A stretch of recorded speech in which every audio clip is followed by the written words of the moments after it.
Well, hello, my Libra collective Sun, Moon, Rising, Venus signs. Welcome to your Twin Flame contract reading for January, February 2020. Though timeless, whenever you're supposed to see it is when you see it. I am your reader, Mark Angelo Lyons. Mal for short, president of DrawingTheCircle Productions, professional witch, professional intuitive, and believe it or not, I've got Libra in I've got, Venus and Libra. I just did the Virgo read. Got a little Virgo in the brain. I am a Virgo. So excited to do this reading, kind of, sort of. It's twin flamey, but we'll get to that. If you're new to my channel, please do like and subscribe. So close to getting to 1,000 subscribers. It's happening quicker than I thought it would. Very grateful for everyone who is subscribing. Get to 1,000 so I can monetize and do super live chat. And I'm going to do a little thing, a little ditty called Junk Tarot once a month for the first couple of months or so for my subscribers. There's a video link in the description box below. Go check out what that's about. The video is called Clarifying Junk Tarot. And it's my favorite video of 2019. Go check it out. And then I'm sure you will want to like and subscribe because that's going to be a lot of fun. That being said, let's get down to business for this particular reading. This is a general reading, not a personal reading. So I can't absolutely get every single nook, cranny, and detail for every single person in the collective, let alone those watching YouTube, right? Because we're looking not just at every Libra sun sign, we're looking at every Libra, sun, moon, rising, and Venus sign. That's a lot of people, all in different situations, right? So all I can do is pull through intuitive themes through the divination systems in which I use. So please check your other signs, take what resonates. Like even, look, it's 4 different signs, sun, moon, rising, Venus sign. Let's say you have different placements, sun, moon, rising, Venus, right? So even if you got like 25% accuracy in each one, that's 100%, right? We could really fill in the picture, though with twin flame contracts, they could be 4 different twin flame relationships. Let's talk about that, shall we? A twin flame. What is a twin flame? A twin flame is a form of soul contract, pre-incarnational relational agreement between 2 souls, written into the characters that they've been chosen to incarnate into is another way of looking at that, right? Like mother-child, any relationship pattern, lovers, friends, enemies, what have you. But the twin flame in particular has at its foundation that you teach each other how to love yourselves, how to heal yourself, right? You learn how to love yourself. You learn how to create boundaries. They are the turbulent, tumultuous, transformative, tricky. They teach you the stuff, the hard knocks. Teach you how to love yourself to be the mate of your own soul so that you can be a soulmate to another soulmate. But let's not get it twisted. You have more than one twin flame. You have more than one soulmate. You might have hundreds in a particular lifetime of both, depending on your contracts in the life. But not all of them are romantic sexual, obviously, right? Like I've been saying, my mom and I, soulmate contract, no question. My father and I, God rest his soul, twin flame contract. Like I was never going to be the son he wanted. It's not a joke, but I you know, you can laugh at your own pain at a certain point. I'm 51. I had fucking better be able to. He wanted a heterosexual Republican Catholic. Did not get that, right? You got a gay liberal witch. So, you know, my mom's okay with that, right? You know, so there you go. Twin flame soulmate. Doesn't mean we didn't love each other. You can absolutely love a person you are in a soulmate contract, but you're really there to teach each other how to love yourselves, how to respect yourselves, sometimes by not giving you the love and respect that you want from the other person. They just can't give it to you. It's scripted that way, right? Doesn't mean you can't love them and have the healthiest relationship that you possibly can, understanding those boundaries, and use the relationship to heal. There you go, right? Heal yourself. That being said, it is a contract, so we're going to be looking at Party 1 and Party 2 as divine feminine and divine masculine. Has nothing to do with bodily gender, Y chromosomes, body parts, any of that. Has to do with energetic dynamic. I am more intuitive, more yin. Therefore, I identify primarily as a divine feminine energy. But, you know, put me around particularly put me around the right guy. I turned into divine masculine PDQ. Like all of a sudden I'm daddy. I ain't paying anybody else's bills but my own. Thank you very much. Put yourself through college. Too young for me anyway. You get what I'm saying? Right. So masculine, feminine, we're all fluid in that stuff. Just go with it because we have both within us. That being said, though, because we're going to be looking at, these have all been intense. None of these readings so far have been, yay, twin flame. They're turbulent, they're tricky, they're transformative. They're I love this image, they are the crucible in the furnace or in the kiln that holds the thing in place to be transformed, to be baked, to be cookie dough into cookie, right? Smelt that iron down, alchemize that lead into gold, right? Burn off those 3 extra atoms from lead to gold. You get what I'm saying? Transformative. But you're happy once you're a cookie. You're happy once you're gold, right? So let's do this. Please remember to breathe as we go, as we all are being aware of our breath, being with the breath, partnering with the breath. We're more in the present moment, finding that still point here and there, where the information, the guidance, the grace, the prana, the chi is coming from for the reading. I'm just translating it into words and using divination systems.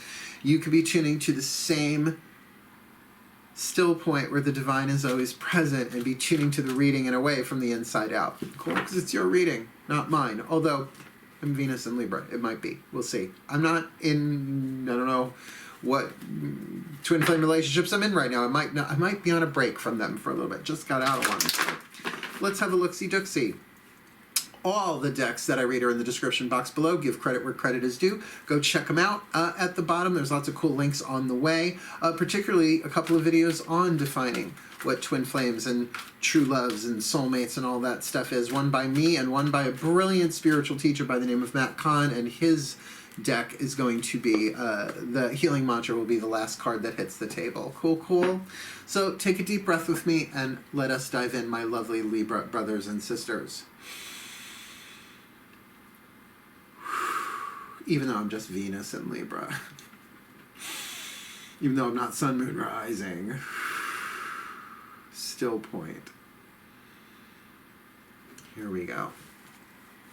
My collective pantheons of angels, goddesses, gods, masters, and the higher selves of all involved, please. 2 cards. One for the divine feminine, one for the divine masculine. In this Libra collective, sun, moon, rising, Venus sign, twin flame contract for January, February 2020, timeless, please. What's going on? Who's our twin flame couple here? Divine feminine.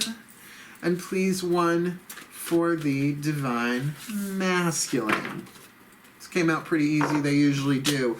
Now, before I flip these over, let me just clarify. Every archetype is neutral. That's why they're archetype cards.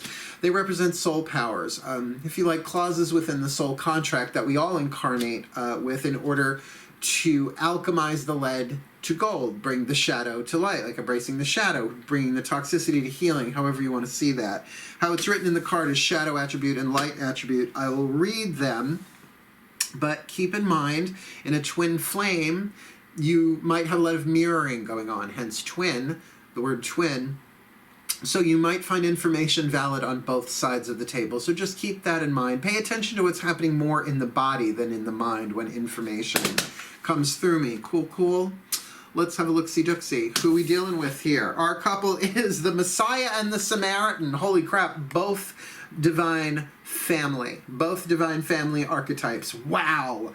Oh my God. And considering the New Testament context, big time, right?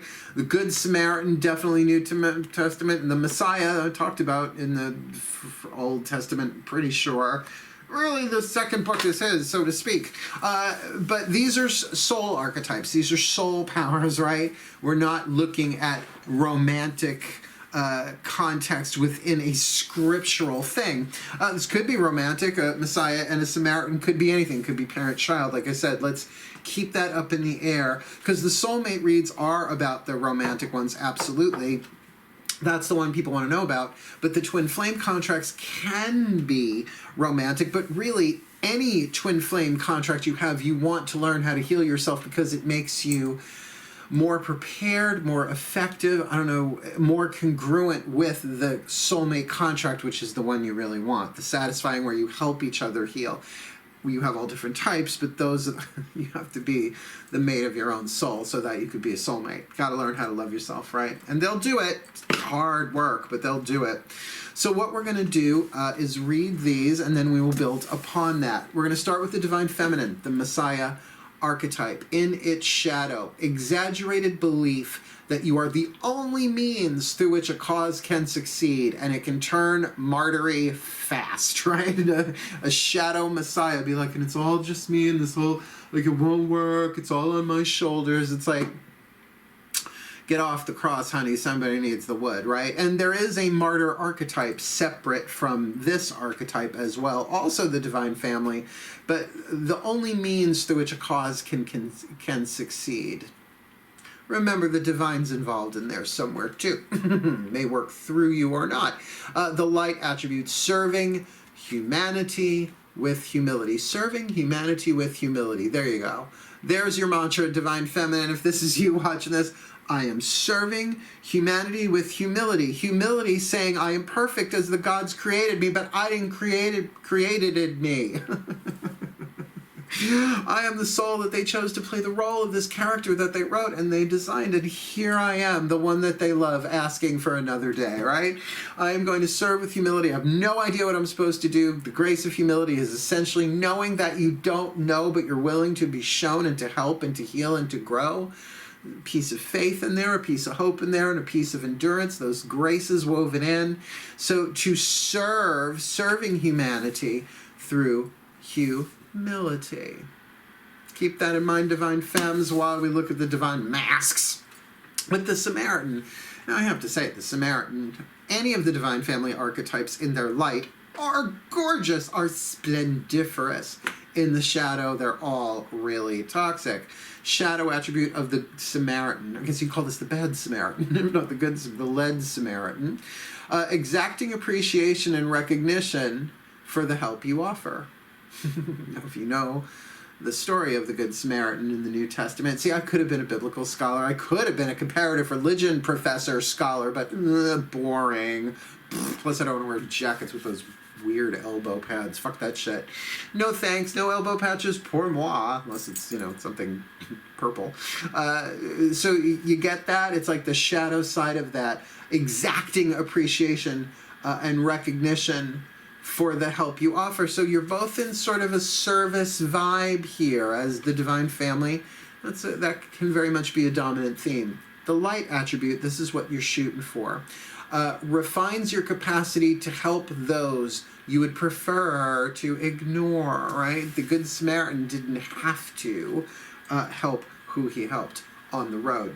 So the lead here is what the twin flame contract is to help you learn how to heal, to love, to grow through, so that you both have a similarity there, not just in the service part, right? Serving those you help to help or serve, however those words play themselves out in your vernacular, but you're both Divine Family archetypes. So this is tricky. This is tricky, and again, does not have to be sexual or romantic, but need not be so overtly spiritual either. I mean, it need not be a coven, church group, ministry situation in a literal way. So what we're going to do is we're going to take the Chuck Spezzano Love Pack, divided it in half. The suit of problems all in one, which is half the deck. The other suits of luck, healing, and grace in the other. So we're going to get one for the whole contract, because remember, this is a contract read. I'm going to ask the Ascended Masters for this to look at the problem and then what each can heal themselves with, considering the luck, the healing, or the grace that comes. Cool, cool. Another way to look at it, or a perspective in. Nice deep breath.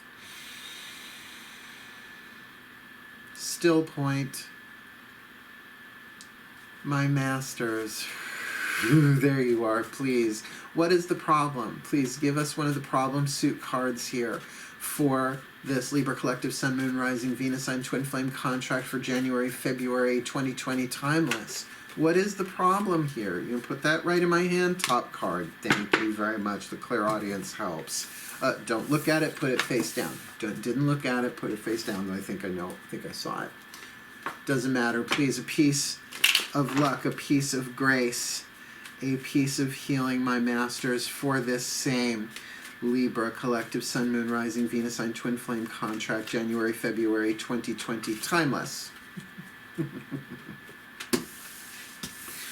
What's the problem? I thought so. Withdrawal. Okay, now look, there's natural withdrawal that comes when you help people.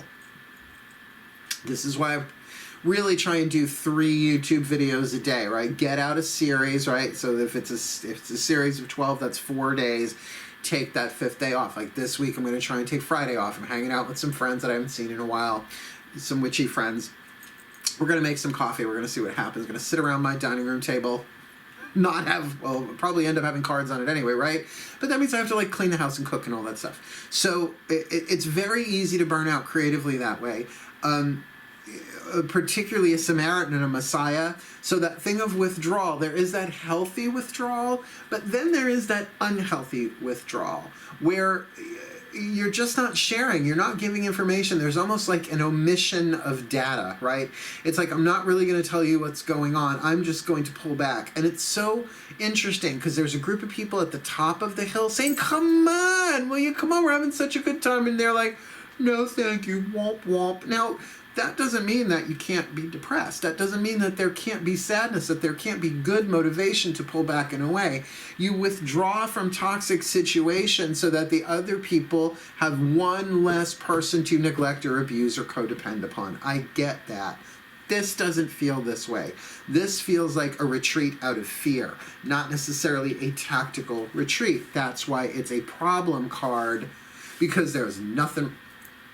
The moment a soul contract becomes physically abusive, emotionally abusive, mentally abusive, psychologically abusive, or neglectful, you're done. Now, look, everybody has bad days, but I'm talking about toxic patterning where your health is at stake. Out. Done.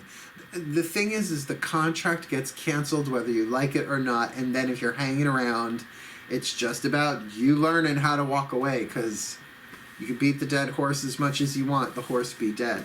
Just saying, if that's the case, and that's for any relationship, structure, reading, anything, I have to say anything about that. Out. You know? Interesting.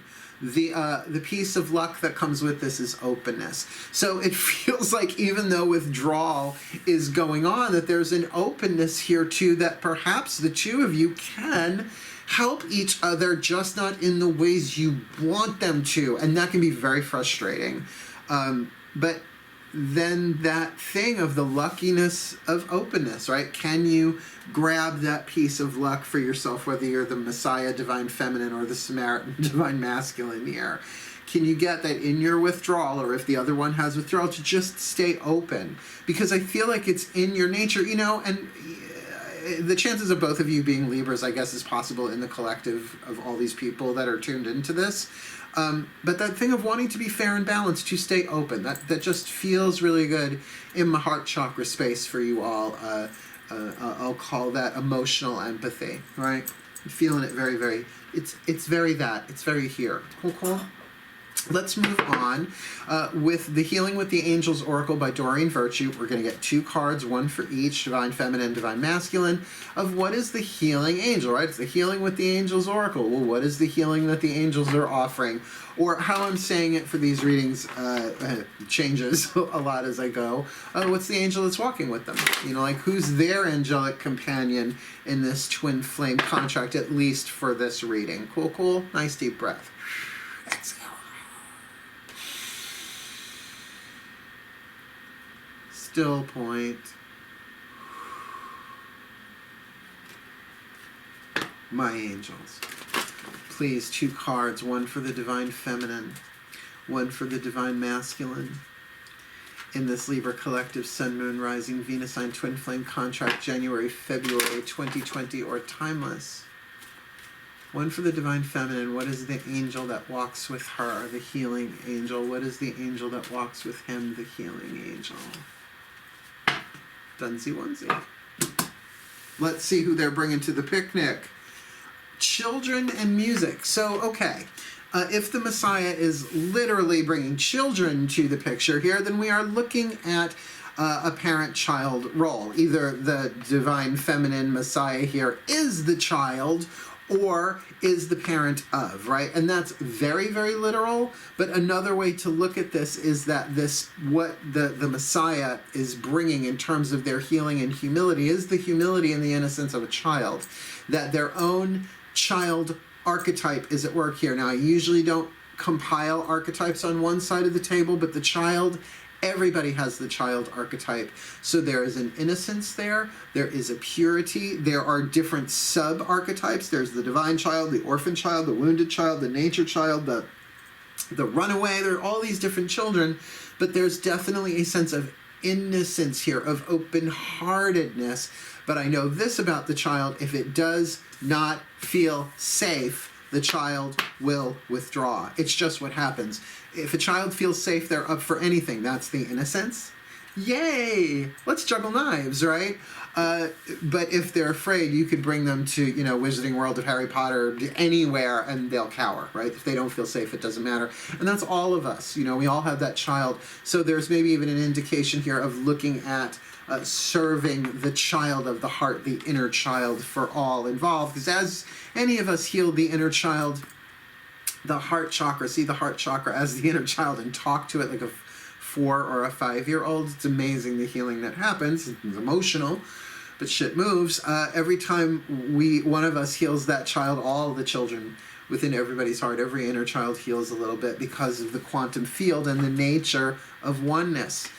So you are not the only means by which this healing can take place, divine feminine Messiah archetype, but serve with humility and know that whatever does heal is helping to heal all. Just saying. For the divine masculine, however, the Samaritan archetype, we've got the card of music, which I always find a very interesting card. So many different interpretations, but the one that comes to mind is the thing of how a piece of music has a beginning, a middle, and end usually tells a story, right? Usually takes you on a journey, right? It starts off, it peaks a crescendo, and then it, codas, sort of, and ends, beginning, middle, and end. That there are certain phases of our life that I associate with total albums, globe sessions. Sheryl Crow, holy shit, just flashed into my head. Yeah, the 90s, big time. Like, that was a very specific era in my life that when I hear any of those songs, my favorite Mistake in particular, will just, there's so many great songs on that album. See, it's like a musical trigger. So for the Samaritan archetype, right, particularly in the light, refines your capacity to help those you would prefer to ignore somehow with music. That pay attention to the music, and this is the other part of it that's very, very intuitive, that yes, this may be a thing in your life like a song that has a beginning, middle, and end, and there's something lyrical about it. Remember, twin flames can be very intense. They don't have to last forever. They can last a week. They can last a day. They can last a lifetime. Reason, season, lifetime. Thank you very much. It could be a family member, someone that you know your whole life. Or it can be something as brief as a song, that sort of encounter, but also pay attention to the symbolism. Songs on the radio, and particularly songs in your head. When you get an earworm, those songs just play over and over and over and over in your head. I used to get them all the time until I stopped and I started asking Hermes, the DJ of my brain, there he is. I was like, is there meaning to this? And he'd say, listen to the words. Or sometimes it's how the song moves you emotionally, like if it moves you to tears, pay attention, that kind of thing. There's a piece of information there. I just find that interesting. Unless just out and out, we are dealing with someone who has the child archetype dominant in this twin flame, and the other one's a musician. Careful, because thunder only happens when it's raining. I just Stevie'd you. Don't worry, we're going to go deeper. We're going to take 3 cards from the Daughters of the Moon Tarot and give you past, present, future for the Divine Feminine, that deck being the voice of the goddess, all the Divine Feminine energy in the universe. The other will be the Mythic Tarot, same thing for the God energy, the Divine Masculine. So Let's get you basic timeline, past, present, future. If you have not felt out which one you are here, this should help. Nice deep breath.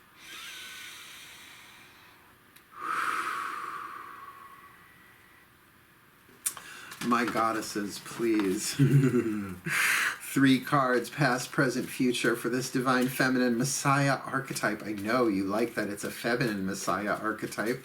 Please, 3 cards, past, present, future, simple timeline for this divine feminine Messiah archetype in this Libra collective. Sun, Moon, Rising, Venus sign, twin flame contract for January, February 2020 or timeless, please.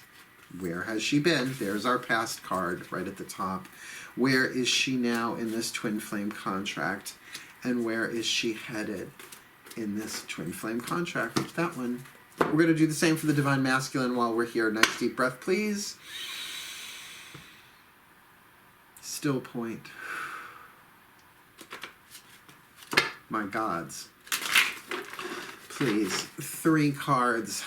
Past, present, future, simple timeline for this divine masculine Samaritan archetype.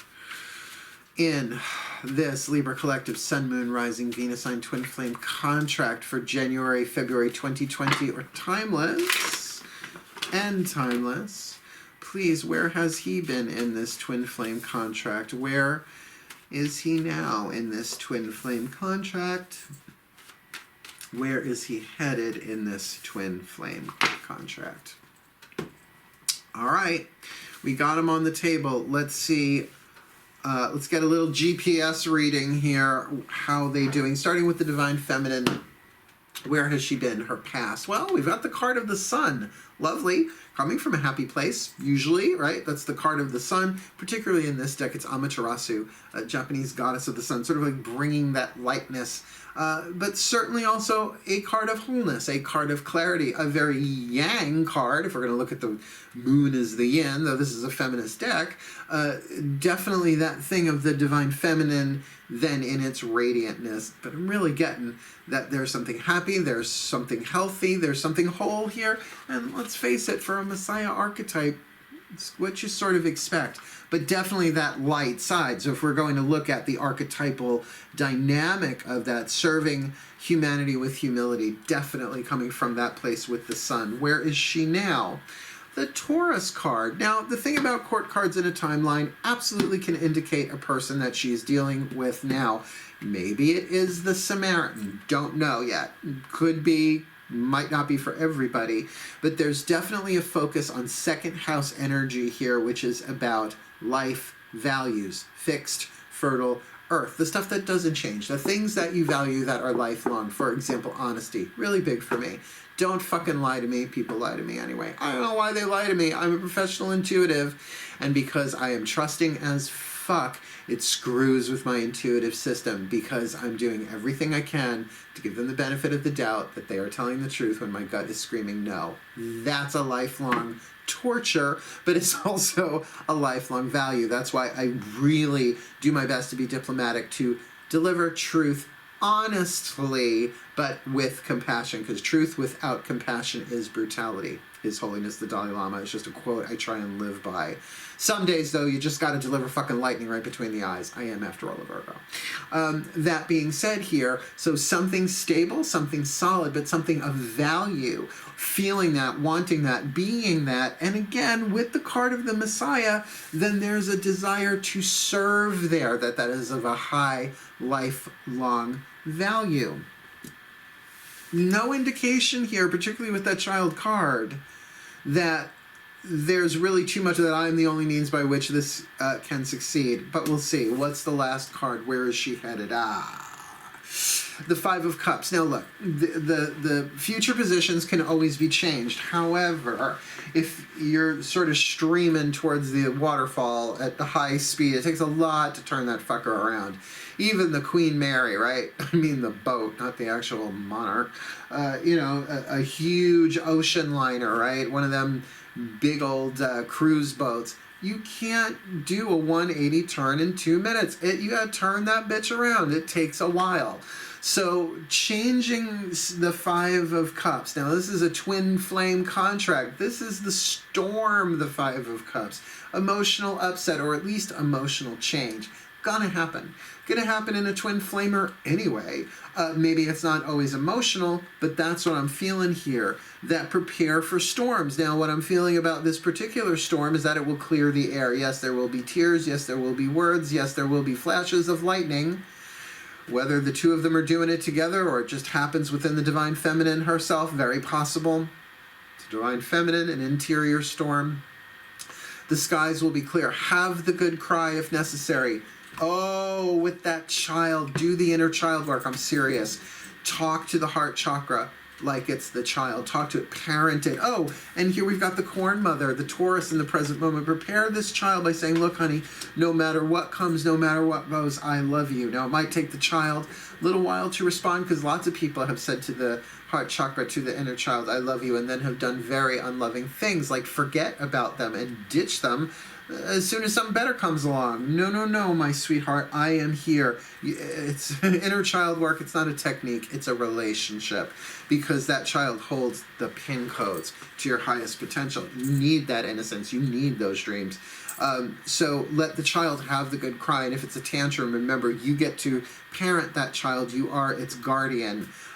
You help it weather the storm. In other words, you don't repress what needs to come up, that emotional storm, but you don't let them be possessed by it, either tantruming, breaking shit, destroying people's reputations. You know the behavior, right? When the child tantrums. So interesting, that same innocence that makes the Messiah so open and so loving is also what can make it in its pain so torturous and demonic. That's archetype. That's archetype. Let's look at this Divine Samaritan male. What's going on with the Divine Masculine here? All right, well, we're coming from the 6 of Wands, so recent victory here in this contract for them. Maybe it's well, in this deck, it's Jason and the Argonauts. Jason just battling the dragon, getting the golden fleece, and being like, yes! Very 6 of Wands, right?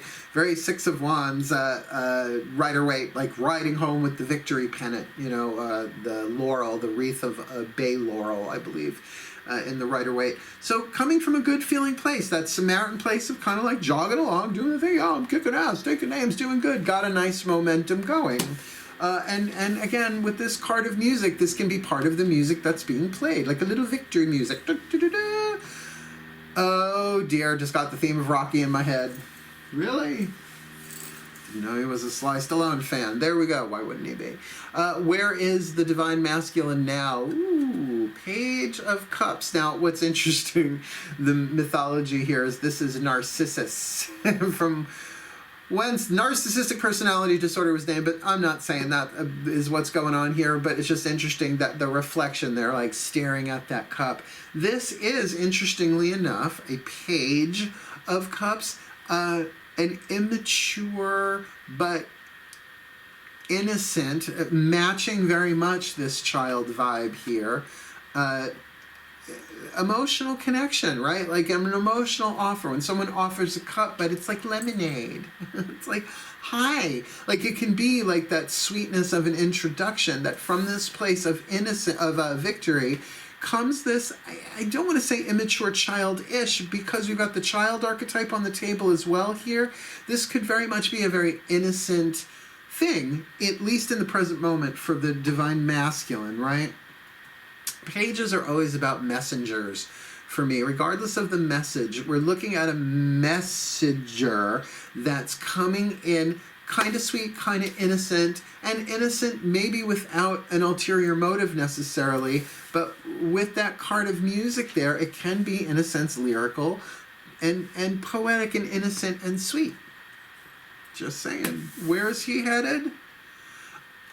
Oh, from the Page of Cups to the Queen of Cups. This is the Scorpio card. Feels like emotions get intense. But the thing is the Taurus card here is the opposite. So we've got the Divine Feminine in the present moment, really perhaps hunkering down on what are my values? What do I really value? What is the evaluation? Thank you. The evaluation. What is really important to me? What is really a value? And then they're complementary opposites. It's Taurus and Scorpio. They're opposites of each other on the zodiacal wheel, but it's earth and water. It's not fire and water. So with the Scorpio card moving into a deeper emotional place, maybe one that's not so terribly emotive, might be a bit more hidden in that aspect, like bass player more than lead guitar. Do you know what I'm saying? More perhaps of a subdued role. But definitely some emotions running deeper here. So it's interesting. The Six of Wands, Page of Cups, Queen of Cups. I find that an interesting timeline, as it always is when court cards come into a timeline, because yes, they could absolutely indicate other people on the stage here, but feeling it very much for both the Divine Feminine and the Divine Masculine, these court cards being aspects of themselves anyway, perhaps being mirrored in each other. Just saying. Okay, there are our timelines. Let's get 2 more cards down on the table and then we'll look at the whole thing in overview. Whispers of Love Oracle are going to facilitate the voices of the higher selves of all involved. Cool. So for the Divine Feminine and the Divine Masculine, their higher selves in the collective are deciding which one card is best for the entire contract, meaning that either one of them can benefit from what this is. Cool. Nice deep breath. Still point. The higher selves of all involved. Please, one card, a whisper of love in clarity for this Libra collective Sun, Moon, Rising, Venus sign. Twin flame contract, January, February 2020 are timeless. Please, the higher selves. One card, a whisper of love. What's going on? What do they need to know? What is your guidance, your grace? Honesty is essential. To be a loving person, it is important that we speak truthfully and in a loving manner. So, particularly with a Messiah and a Samaritan, there's something really built in with honesty there. Where if they're not being honest, first of all, with themselves, please start there. That's twin flame. Be honest with yourself, Divine Feminine. What is it that you really value? Divine Masculine, in the present moment, reflect. Right? Not be narcissistic. Reflect. How do you really feel? Because it feels like that's going to take you much deeper into things that may not actually involve the twin flame contract. Why? Because twin flames are about learning how to heal yourself, how to love yourself. So there might be some darker stuff there, or because we're talking Scorpio, they're led there to be transformed. So keep an eye on the shadow attribute about wanting to exact something for the help that you give. To be a loving person, it is important that we speak truthfully and in a loving manner. So no chopping off anybody's heads here. There needs to be some diplomacy. There needs to be tact. And with a Messiah and a Samaritan, unless they're completely burned out and toxic, they're going to probably do their best. But keep in mind, Divine Feminine and Messiah, you got the storm coming. And really, the Divine Masculine's got the Scorpio, not necessarily known, well, perhaps for silence, but so intense, the tact there. Please be compassionate with each other, but honesty is essential with yourselves and with each other. We have one card left, as I mentioned, I believe Matt KAHN before. We are ending with his card from the Healing Mantra deck by Matt KAHN. Love this deck so much. It's been very helpful for me just on my personal path since I got them a month ago. My private clients are digging them big time. The people in my my Mark Angelo Lyons Mal for short Facebook group, it's a secret Facebook group, you can find it, but yeah, I'll let you in. Just say you watch me on YouTube, it's fine, I'll let you in. Yeah, because I live stream stuff there all the time. But even in the readings, I know people have commented that they've gone out and bought the deck. Really cool. So just as we had the Masters give us the cards of withdrawal and openness, those same masters of twin flame contracts are going to give us a healing mantra. One side of the card is the name of the mantra, the other side the mantra itself, and I will look up the mantra and read it the little bit in the little bookie book, because it's a good bookie book. Tiny little bookie book. Very helpful little bookie book. Nice deep breath, please.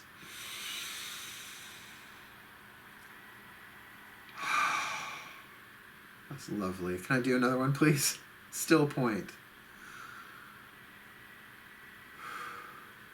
My masters, please. One card, a healing mantra for the divine feminine and the divine masculine here in this. No matter which one hears it, may they both use it, may it serve both of them. That's what I mean by truly helpful in this Libra collective Sun, Moon, Rising, Venus sign twin flame contracts. Please, my masters of the twin flame contracts.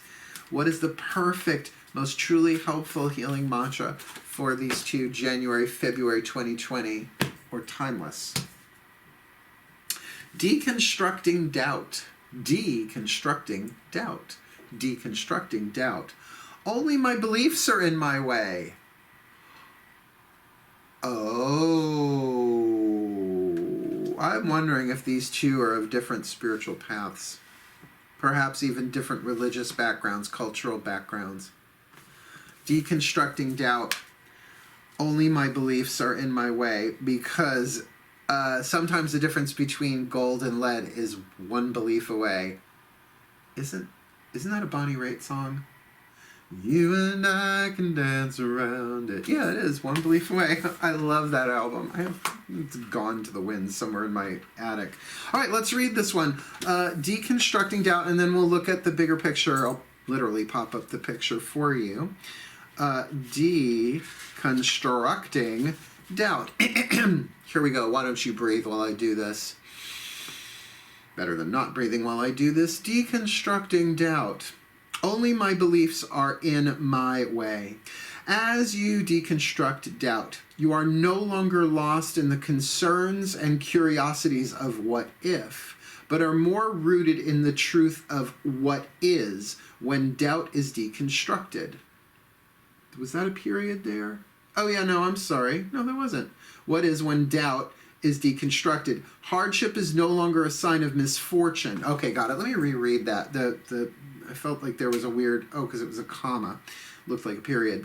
As you deconstruct doubt, you are no longer lost in the concerns and curiosities of what if, but are more rooted in the truth of what is. When doubt is deconstructed, hardship is no longer a sign of misfortune. Period. In other words, when you're coming into hardship, it's an opportunity to step outside of the comfort zone, thinking of it as only as something bad, right? It is an opportunity to step outside your comfort zone and meet the higher aspects of soul that exist just beyond the boundaries of the self. In other words, when you deconstruct doubt, it takes you through the process, through the doorway to the other side of what might appear as a misfortune or a hardship, but is actually a gift, right? So it's what we believe that gets in the way, right? Only my beliefs are in my way. This mantra is ideal for aligning with truth, because we don't always know what that is, being more self-actualized, which is an ongoing journey, and transforming inferiority, right? Because we are the divine and physical form. We are the manifestations of the infinite quantum field. Yes, wedge. Let's look at the larger picture with a magic clap. We start with the divine feminine Messiah, the shadow attribute, exaggerated belief that you are the only means through which a cause can succeed. This twin flame helping to alchemize her into the light attribute of serving humanity with humility. And with the card of the child there, that does make sense, right? That humility of a child, and a child shall lead them, that innocence, that innocent grace. And coming from the sun in the recent past, that place of light, that place of enlightenment, that place of perhaps even faith and higher vibrational divine energy, moving it, grounding it into the present moment with the great Corn Mother, the Taurus card, about grounding it into the values, perhaps even taking steps, making sure that that sunlight is translated, grounded into their conduct, what they say, what they do, what they choose, how they act, But that's going to bring on some emotional movement. Now, Five of Cups in this deck is called the Storm, and a Messiah in a storm sort of comes with the terrain, whether it's the Messiah's storm or someone else's, perhaps the Samaritans here. We're looking at a twin flame contract that is going to have its emotional part of it, but with that child card there, is it going to be the innocence of the child's heart that is driving this one? Or is it going to be tantruming, right? A more reckless. Either way, really feel like the skies will be clear as that storm passes. Jumping over to the Divine Masculine Samaritan in the shadow, exacting appreciation and recognition for the help you offer, which I guess is a natural tendency. We all want balance, but this is something you wouldn't want anybody to know about, the shadow side. So exacting appreciation, right? Sort of like applying thumb screws, and recognition for the help you offer, where the light attribute refines your capacity to help those you would prefer to ignore. Like perhaps that is this Messiah Divine Feminine here in some way, shape, or form. That in other words, you wouldn't put these two together in a room as natural companions in some way, at least from the Samaritan's point of view. And we've got a recent victory behind him in this twin flame contract timeline, right? 6 of Wands, something that was hard, accomplished it. Granted, only a 6, not all the way home to the 10, but definitely a victory of a midway point. Now it's just getting home with the goods, right? And he's got that card of music there, so if he can just follow the song, right? Follow the inspiration, live out the song in his life, as well as pay attention to the rhythm, pay attention to the songs in the head, the songs on the radio, the overheard pieces of lyrics, that there is perhaps guidance and grace for them there as well, bringing them into that present moment of the Page of Cups, and then the Queen of Cups, the Scorpio card, where you are looking at an emotional maturation in the timeline for sure, but perhaps going more inwards, as Scorpios do tend to be more, well, divine yin, divine feminine. Obviously, all the water signs are feminine, as are the earth ones. But this is definitely perhaps even a bit more hidden, fixed water, something not necessarily shared with the public, though perhaps intimately. And looking at the top here, remember the Masters gave us this card of withdrawal as the problem, and yet openness, that piece of luck, sort of showing some lead and gold going on here in the contract anyway for January, February, timeless. Then that withdrawal with the Five of Cups for the Divine Feminine and the Scorpio there for the Divine Masculine, both in the future positions. If it's not something that's going to be avoided, then it should be something that you're going to use that withdrawal to heal. But keep lines of communication open. Just say, look, I'm going through something. Maybe they had an argument. Maybe just something happened that upset them both very dearly. Communicate and say, I just need some time out. It's not about you. Let me get my own balance back. Because remember, just because it's a twin flame contract doesn't mean people can't act honorably, particularly because we've got a Messiah and a Samaritan here. Be kind, be compassionate with each other. Communicate yourselves without too many words. Be open, right? Keep the door open in terms of egalitarian friendship, Libra balance, right? Be fair, be just, be honest. And well, because what do we got here? We've got the whisper of love from the higher selves. Honesty is essential. To be a loving person, it is important that we speak truthfully and in a loving manner, which also connects with that card of openness. That is emotional openness, honest openness.